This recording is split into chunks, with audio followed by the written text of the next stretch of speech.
Francisco Jorquera, moi bons días. Hola, bons días. Voceiro do Bloque Nacionalista Galego no Parlamento Galego. Estamos celebrando o debate do Estado deste país que é Galicia. E cal é o Estado deste país? Pois creo que é un Estado que non ten nada a ver coa visión que aportou onte o señor Núñez Feijóo. Como dixen nun guiño irónico, eu gostaría de vivir no mesmo país que no que é o señor Feijóo, porque creo que describiu unha situación da realidade do país que, por desgraza, non se corresponde coa realidade. Vivimos momentos onde hai moitísima xente que está ao borde dunha situación de pobreza, de exclusión social.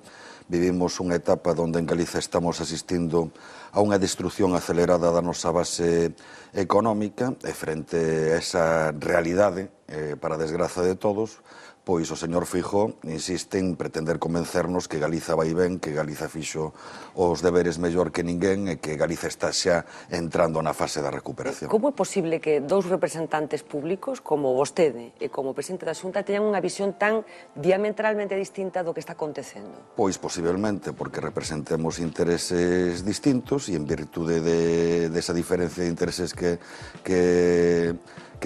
representamos, teñamos visións distintas da realidade. Que intereses representan vostedes e que intereses representan eles? Outro día houve un dato que leí na prensa que me chamou moito a atención, como nos últimos anos se incrementou de xeito moi notável o número de millonarios, non? Mentres a maioría da sociedade está empobrecéndose, non? Entón está claro que con esta crise hai algúns que lles vai moi ben, que lles vai mellor incluso de como estaban antes. Por desgraza, para a imensa maioría a situación é enormemente preocupante. Pero entón, os intereses que defendería o señor Feijóo e o seu goberno serían os deses millonarios, deduzo da súa reflexión? Bueno, eu creo que é moi evidente como a dereita en Galiza e no Estado está aproveitando esta crise económica para impoñer o seu modelo social, para avanzar cara a unha sociedade dual, cunha minoría moi enriquecida a costa de empobrecer a maioría da sociedade. Creo que é moi evidente como se está aproveitando esta crise para desmontar políticas sociais, servizos públicos que foron o froito de unha conquista que levou décadas a cadar, e creo que en Galicia é moi evidente como o señor Feijóo actúa única e exclusivamente en función dos intereses do Partido Popular Central, o ditado do goberno central, e está facendo deixación da súa principal responsabilidade, que é exercer como presidente deste país, defender os intereses de Galiza, non condenar a Galiza a situacións de total irrelevancia política que ao final conducen ao que está pasando, a irrelevancia económica e social do noso país. Sí, sin embargo, el mantén a tese de que eles non están facendo seguidismo exactamente das políticas que está marcando o goberno central, Mariano Rajoy, en asuntos concretos e importantes, por exemplo, a educación. É certo que hai uns días en Viauve estivo o rector da Universidade de Vigo, que, por certo, tivo un alto cargo no goberno bipartito por parte do Bloque Nacionalista Galego, e decía que, efectivamente, no tema da educación, por exemplo, a Xunta de Galicia non está facendo exactamente seguidismo das políticas do goberno central. Que ten que decir? Eu remítome ao debate de onte.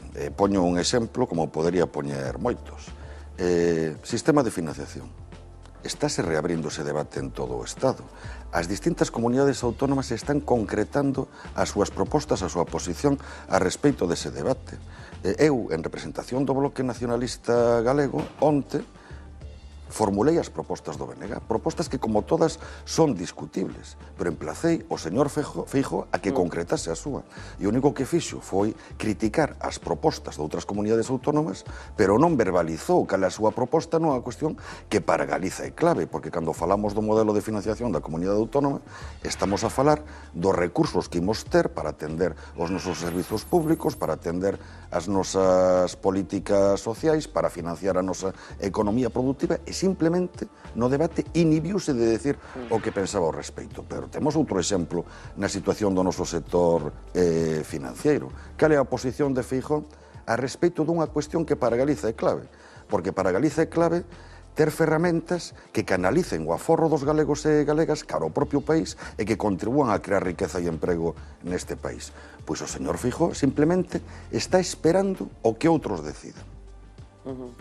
Creo que é unha evidencia de como está facendo unha deixación das súas responsabilidades como presidente de Galicia. Falou vostede de que o actual modelo político está esgotado. Cal é a alternativa? Bueno, o Bloque Nacionalista Galego considera que hai que ir ca unha auténtica ruptura democrática, pero unha ruptura democrática co seu centro de gravedade en Galiza, unha ruptura democrática que no noso país se concrete en que Galiza teña ampla capacidade de decisión sobre os seus propios asuntos. Polo tanto, que a soberanía, a capacidade de decidir sobre aspectos fundamentais para o benestar dos galegos e das galegas, a exerza o pobo galego, e que en exercicio desa soberanía o pobo galego poida, en condicións de igualdade, definir os términos de cooperación con outros povos. Ese é o plantexamento do bloque nacionalista galego. Autodeterminación? Por suposto, pero a autodeterminación non entendida única e exclusivamente como un dereito democrático formal en virtude do cal un pobo se autodetermina unha vez e para sempre. Se me permite un inciso, lembrome dun presidente de Estados Unidos que decía que estaba a favor da autodeterminación de Puerto Rico, pero ao mesmo tempo decía que se había un referéndum de autodeterminación ia defender a capa e espada que Puerto Rico se convertise nun estado máis de Estados Unidos. Por lo tanto, ese presidente era autodeterminista e imperialista un tempo, se me permite. Nos entendemos a autodeterminación como un proceso a través do cal un pobo adquira conciencia da necesidade de autogobernarse políticamente e vaya dando pasos cara a ter os instrumentos que lle permitan de xeito permanente ter a capacidade de decisión sobre os seus propios asuntos. Un proceso, polo tanto, que ten que desembocar en que sexa recoñecido ese pobo como suxeito de soberanía no seu propio país, e iso é perfectamente compatible con establecer fórmulas de cooperación cos outros povos que acontece, que para que sexa congruente ca defensa deste principio, esa relación ten que ser nun plano de igualdade, nun plano de interese e de respeto mutuo, respetando sempre a capacidade de decisión de cada pobo sobre os seus propios asuntos. Recibiron unha advertencia do presidente da Xunta onte, dixo que esas posicións a favor da autodeterminación representarían un 5% dos galegos e que estaban correndo vostedes o risco de convertirse nunha forza extraparlamentaria. Que lle parecen as advertencias do presidente da Xunta? Pois non creo que as recomendacións que fai o presidente da Xunta as faga pensando no ben do BNG, porque un señor que defende uns intereses políticos, unhas posicións que están nas antípodas do BNG. Por lo tanto, se o presidente da Xunta fai esa recomendación, eu saco a conclusión de que o Bloque Nacionalista Galego ten que profundizar nesa liña. Pero, ademais, nos concebimos a política como servir aos cidadáns, non valoramos as nosas propostas políticas en virtude do impacto electoral momentáneo que poidan ter nese momento, senón se son necesarias, por moito que sexan propostas a longo prazo, se é necesario avanzar nesa dirección para que realmente os cidadáns teñan ferramentas para poder resolver os seus problemas, para poder atender os seus intereses. E eu estou convencido que moitos galegos, que moitas galegas comprenden que moitos dos problemas de Galiza derivan a que a decisión se adopta en ámbitos que non emanan da vontade dos galegos e das galegas e que non teñen en conta os nosos intereses. E eu creo que onte, eu mesmo, ainda que me cause pudor citarme, na miña intervención puxen exemplos moi claros, moi elocuentes diso. Falamos dos galegos, desde a xente que nos poda estar vendo e que non sei que pensa do que está acontecendo aquí estes días. Cree que a xente que os galegos están ao tanto, lle dan importancia que parece que ten un proceso como este? Habería que modificar algo deste tipo de debates, o que se pon encima da mesa o que está acontecendo no país? Nos, unha das propostas de resolución que registramos hoxe, que mañá se van a someter a debate, o que contempla que é necesario reformar o regulamento desta Cámara, o regulamento deste Parlamento, para que o funcionamento do Parlamento sexa máis áxil, máis democrático, máis participativo.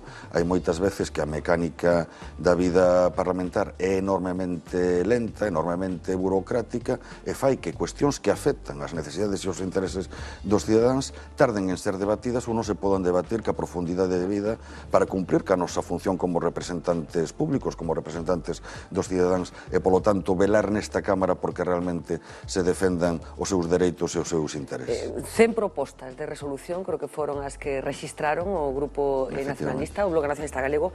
Cal sería, a pesar de que o límite eran 50, un pequeno rifirrafe aí entre os grupos, non estaban de acordo vostedes con que se limitara o número de resolucións? Non, sobre todo porque é unha medida imposta polo Partido Popular, ainda que creo que outro grupo cometeu un erro. Alternativa Galega de Esquerdas. Sí, pero vamos a ver, desde o meu punto de vista cometeu un erro, pero desde logo eu non estou nesta Cámara para polemizar con a Alternativa Galega de Esquerdas. O BNG o que quere ser unha oposición contundente, eficaz ao Partido Popular e ser unha alternativa real ás políticas que practica o Partido Popular. Pero que esta proposta hai que entendela no marco dun comportamento sistemático do Partido Popular de limitar cada vez máis o que nesta Cámara se pode facer, o que nesta Cámara se pode discutir e de reducir o Parlamento á mínima expresión. Cando estamos falando de institución central da vida política galega, estamos falando da Cámara que representa os cidadáns. Por eso o Bloque Nacionalista Galego se opón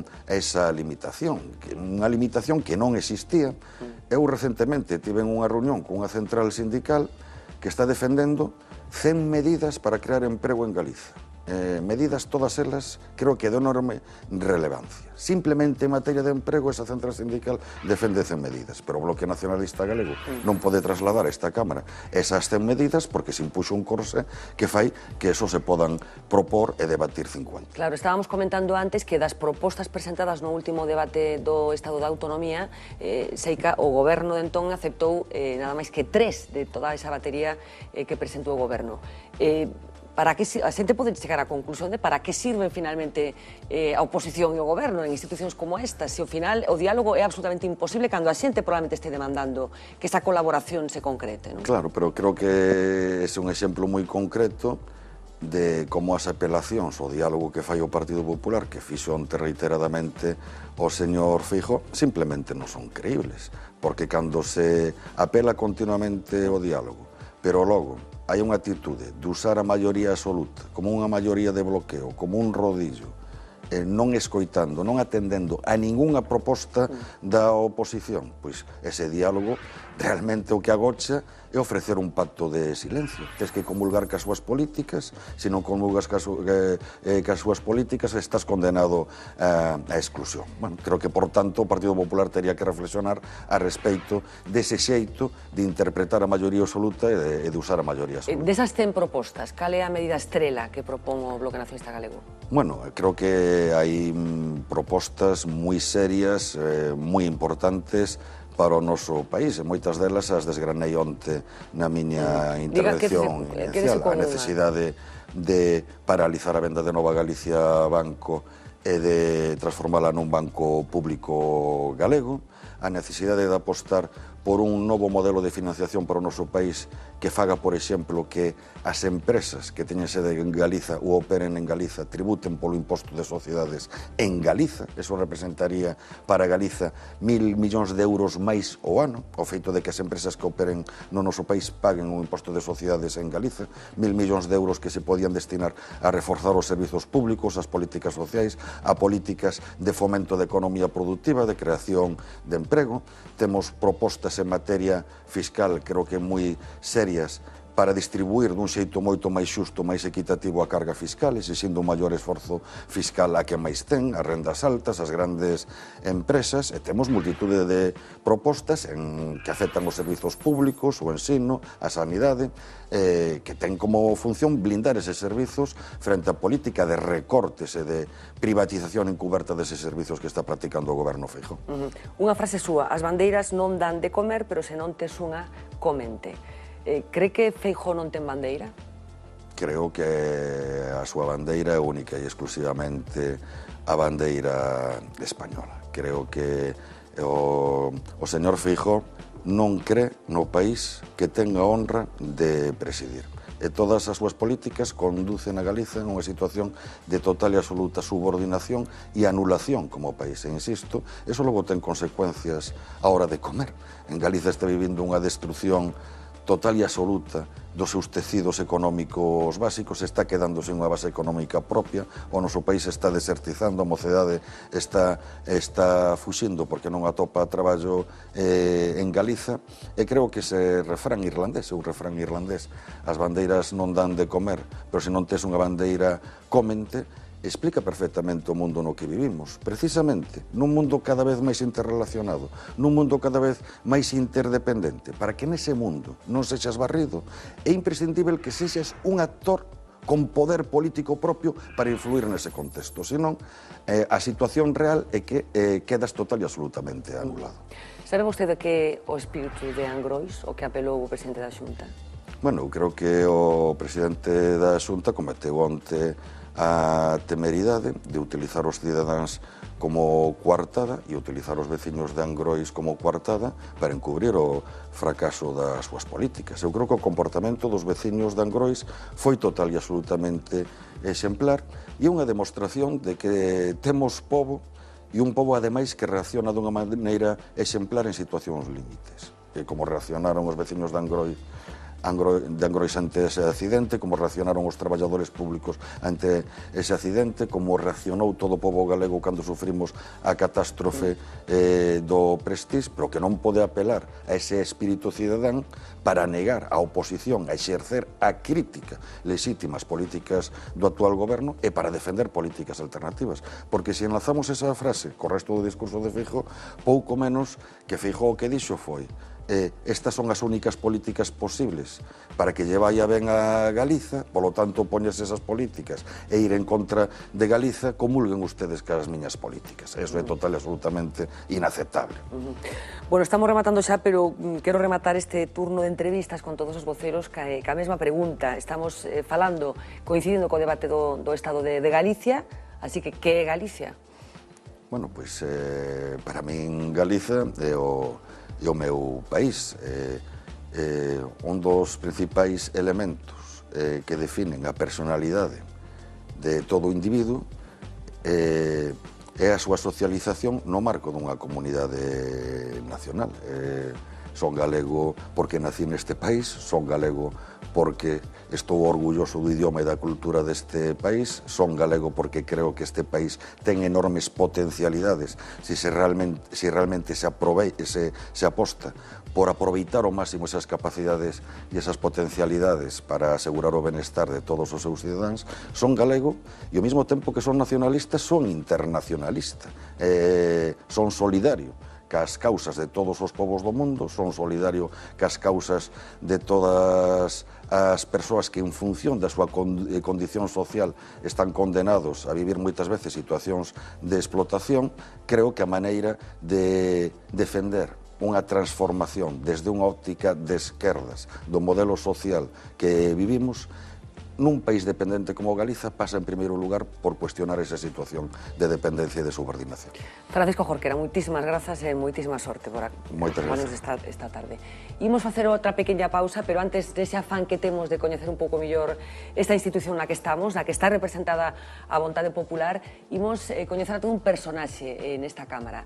Chámase José Ferreira Rico, é funcionario, e leva dende o ano 1983 compartindo experiencias e anécdotas cos deputados, cos centos de diputados que xa teñen pasado por aquí polo Parlamento galego.